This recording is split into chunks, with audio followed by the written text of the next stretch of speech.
We made it, Dolphins fans. Week 1 is officially here. We finally get to preview Miami Dolphins regular season game for the 2024 NFL season. So as you can see, that's what we are doing here today on the Fins Up Network. We're going to kick things off in today's video by taking a look into the injury report that was just released on Wednesday afternoon. I actually hate the idea of starting with an injury report, so we're going to keep it kind of brief. It's only Wednesday. A lot of things can change, but since players and their availability is kind of a big thing for each NFL football game, we kind of have to start there. So we're going to get to that. We'll process and go into our top keys to victory, both offensively and defensively.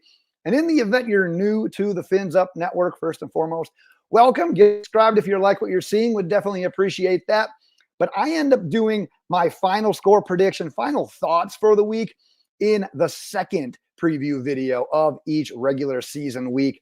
So for that video, I also like to answer viewer questions. So if you've got any questions out there that you would like me to hit on in that final preview and prediction video, that's what I'm asking from you guys today in the comments. Go ahead and drop them in there. As always, we'll get to as many of those as we possibly can. But like I said, we talked about that injury report. We're going to share it up on the screen here. And you're likely going to notice something right away, and that's the fact that the Miami Dolphins have a decently sized list, and the Jacksonville Jaguars have one player on their injury list. Yes, it appears that we are already sort of bitten by the injury bug, which this isn't even including the guys that are on the PUP and the IR to start the season. But there are 3 guys on this list that I briefly want to touch on. Kind of the name of the day going around on social media was Jalen Ramsey and what his availability was going to end up looking like. Well, as you can see there, he was a DNP because of the hamstring injury. Now, hamstrings, those soft tissue injuries, can be a complete mess. Last I heard, as of Tuesday night, Jalen Ramsey was in a position to give it a go on Sunday. But like I said, anything can flare up with those types of injuries. We'll keep an eye on it through the week. It is only Wednesday, but at least as of Tuesday night, he was in line to be able to give it a go. Like I said, we'll see how that goes forward. Mike McDaniel also brought up Jalen Phillips today in his media availability. If you're kind of reading between the lines a little bit, essentially saying he'll likely be on a pitch count. Keep in mind that right after week 1, we turn around and play on Thursday night of week 2. So that's a lot to put on a guy that's coming over a pretty big injury and a pretty big surgery that just happened, back on Black Friday of last year. So look for him to potentially be on a pitch count, which means what? Probably a little bit more Chop Robinson, Mo Kamara, Quentin Bell, who you see on there as well. But maybe don't look for a full 100% typical effort that we would see typically from Jalen Phillips. And the last guy on this list, I don't want to downplay the importance of Jalen Ramsey, but what could be the most important guy, especially for the start of this season, Aaron Brewer, listed as limited. And now I would say he's one of the more important guys just because of what's going on here, because you could look at this another way. Let's look at it the first way, that he plays. Good, great. We have our starting center, our healthy guy, the guy that we want to go with. That sounds like a great option, right? Would love nothing more. But the same idea, we just talked about playing those 2 first games very close to each other. Now you can make an argument to say, well, if we hold out Aaron Brewer until week 3, imagine the number of weeks of extra rest that we're giving him and hopefully keeping him healthy for week 3 and beyond. Now, I'm kind of torn on this, but at the end of the day, I want to see Aaron Brewer. If it ends up not being Aaron Brewer, my assumption is that we would see Liam Eichenberg end up going to center. You're probably going to end up with Lester Cotton at right guard. Like I said, we will cross that bridge when and if we get there. But I want to jump into the keys of the game. Like I said, I got a couple offensively and a couple of defensively. We're going to start off offensively, and that's essentially not letting the Jaguars edge rushers be the one that beats you. Let them ruin the game, because they are some of the top tier edge rushers that are in the NFL right now. Last season, Josh Hines-Allen, by the way, he's hyphenating his name right now, not to get confused with the Buffalo Bills quarterback. He tied for the NFL, or actually he tied for second in the NFL last year with 17 and a half. And Travon Walker, in just his second year in the league, finished with 10. So you combine them, 27 and a half sacks most by any duo of NFL edge rushers last season. That's a little bit scary considering our biggest wart that I've harped about all offseason, which is the offensive line. Now, I would say, luckily for us, is the idea that our two tackles, the guy that they're going to be lining up more often than not, would be the strengths of our offensive line right now. Terron Armstead, Austin Jackson. If you need to have them going against some of our better guys, at least it is going there. The other part about that, though, Eric Armstead just got brought in by the Jacksonville Jaguars earlier this offseason. So he's going to be able to have the likes of Robert Jones, maybe Liam Eichenberg, maybe Aaron Brewer. That's not going to be 100% healthy. So, yeah, there's still a little bit of cause and concern about the pressure that they can generate from the interior. But Austin Jackson, Terron Armstead need these guys to already look in midseason form against last year's best duo to basically do it at edge rusher, along with that offensive line. Look for Tua to get the ball out quickly as usual. Dolphins fans, before I jump into this next key to victory, actually, I want to throw out a trivia question today. Unfortunately, I didn't put enough time in this to make up an actual prize, but I'm not even going to give the answer. I want you to play along at home. So you can drop your answers in the comments as well. I'll respond, obviously, with the actual answer. But the question was sparked while looking into the last time the Miami Dolphins actually lost in week 1, because we've been on a little bit of a heater. And the last time actually came back in 2020 in a 21-11 loss to the New England Patriots. So my question for you guys, just for fun, who led the Miami Dolphins in 2020 with 4 rushing touchdowns, despite finishing with just 33 rushing yards on 28 carries? Like I said, hopefully at some point in time, I'll put a little bit more time into these trivia questions and I'll make it more incentive based. But just for fun today, playing along at home, think about your answer. Try not to cheat. Try to just go off the top of your head and go ahead and put it in there. The 28 carries for 33 yards is probably the biggest hint that I'm going to be able to give you on this one. But go ahead, drop your answers in the comments.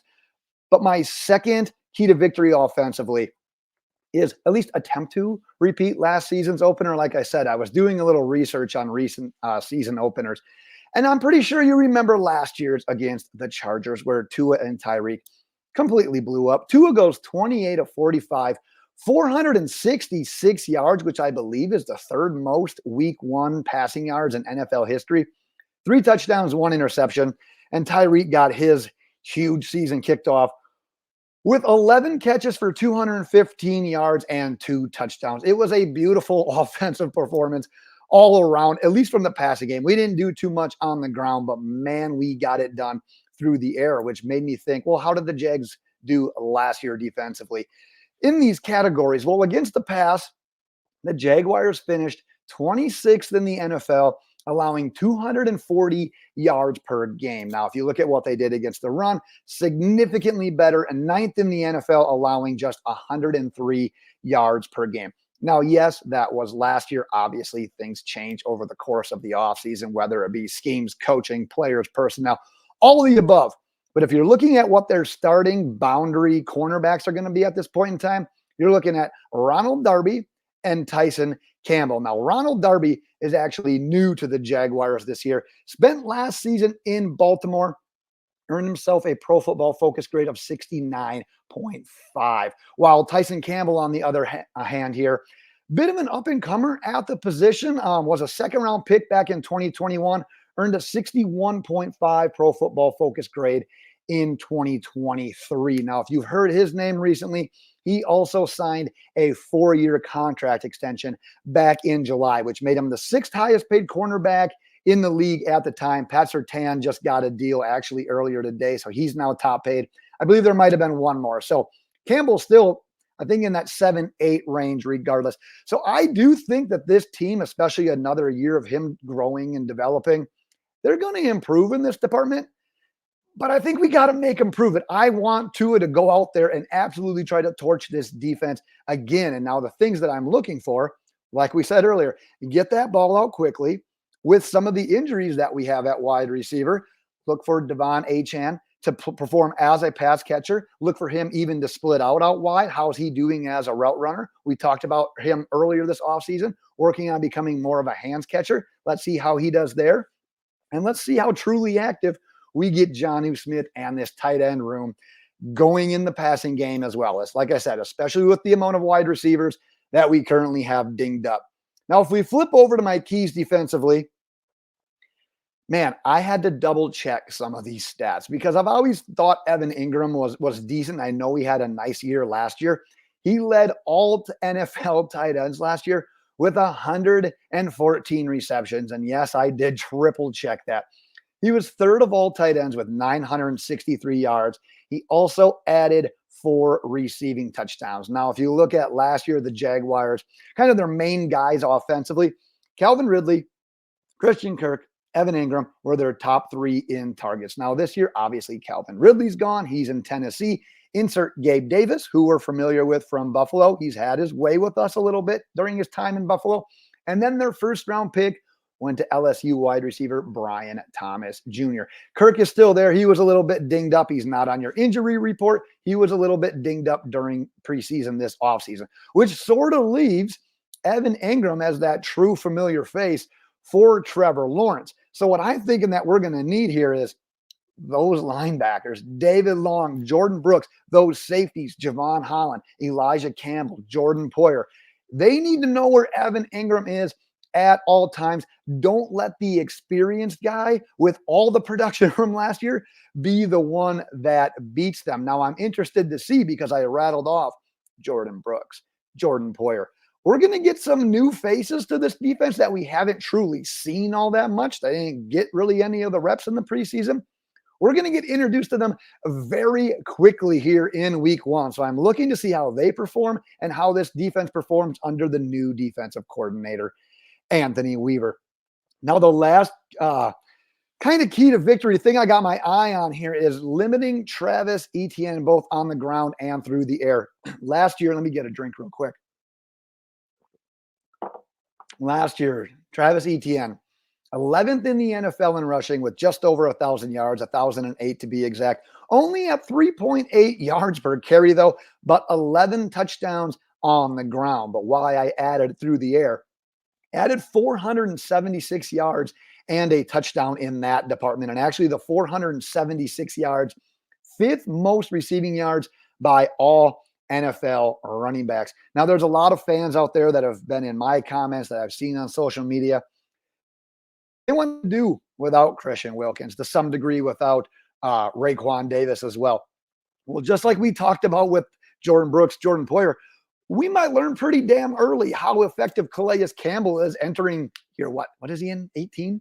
Something along those lines. We might see how effective he is at still clogging up those run lanes, getting the stops at the line of scrimmage, eating up those blocks, letting the Jordan Brooks and the David Longs rack up those tackles as well.